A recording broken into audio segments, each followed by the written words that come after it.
kay siya ang hari sa himaya.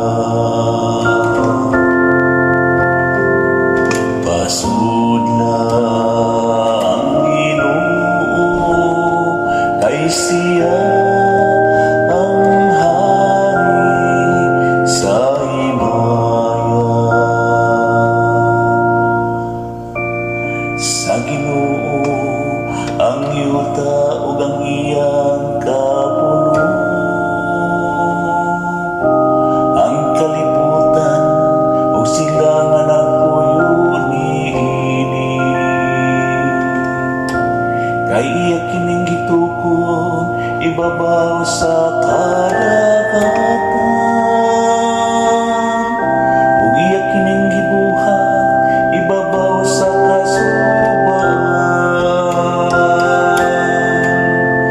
Pasudla ang Ginoo, kay siya ang hari sa himaya.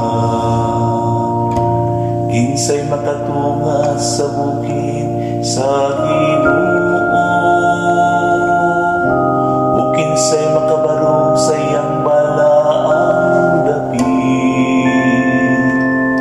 Siya kansang makamot tunay mga sala, kansang kasing-kasing malinis.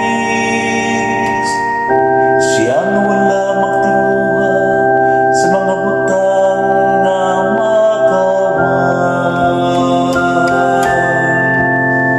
Pasudla ang Ginoo, kay siya